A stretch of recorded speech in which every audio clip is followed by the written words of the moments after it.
Assalamualaikum warahmatullahi wabarakatuh. Halo teman-teman, perkenalkan nama saya Tila Reva Maharani.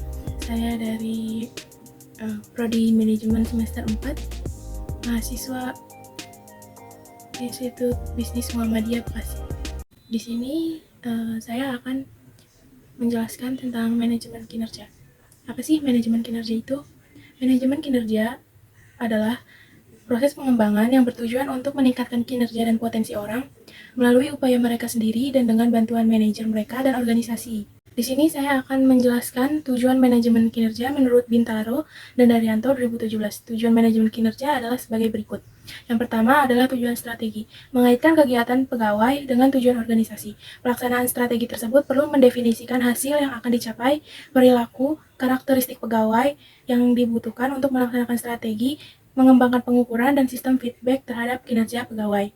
Lalu yang kedua ada tujuan administratif, menggunakan informasi manajemen kinerja, khususnya evaluasi kinerja untuk kepentingan keputusan administratif, penggajian, promosi, pemberhentian pegawai, dan lain-lain.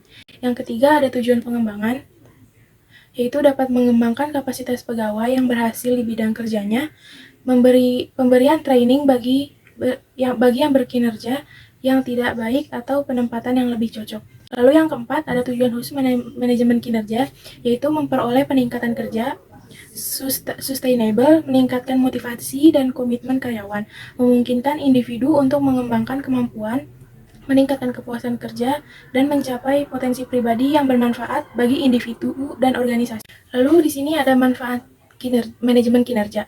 Manfaat manajemen kinerja antara lain adalah sebagai berikut.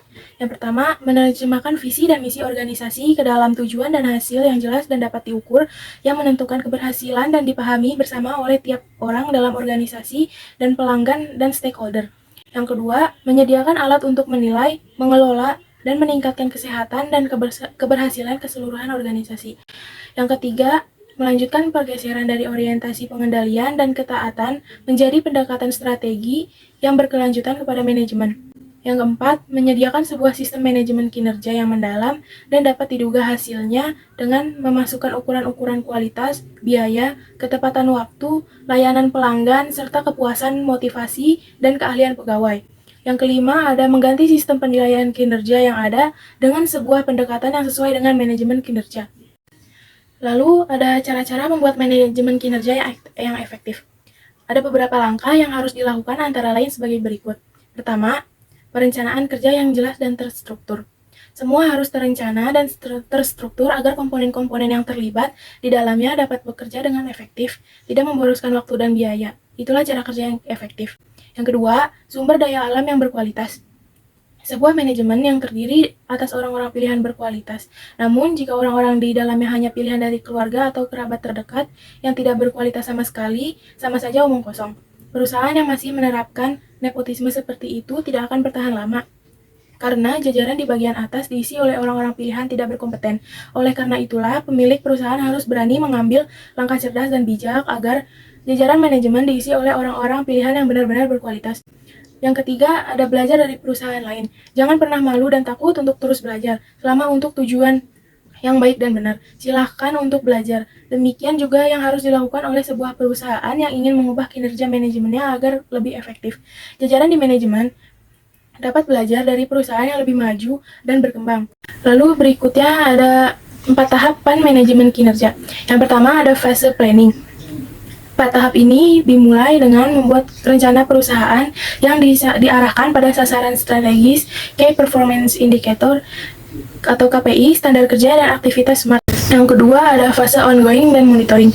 Tahap ini merupakan pelaksanaan dari rencana yang telah disusun sebelumnya untuk melibatkan pengawasan. Tujuan dari monitoring adalah untuk memastikan pelaksanaan tugas-tugas harian di setiap departemen telah sesuai dengan arah sasaran dan tujuan organisasi secara umum. Lalu yang ketiga ada fase checking and reviewing.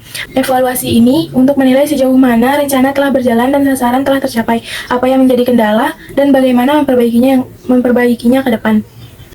Lalu yang keempat ada fase rewarding. Fase ini merupakan pemberian penghargaan untuk setiap karyawan sesuai dengan hasil evaluasi kinerja, yang tujuannya adalah meningkatkan semangat kerja karyawan agar berkinerja lebih baik lagi.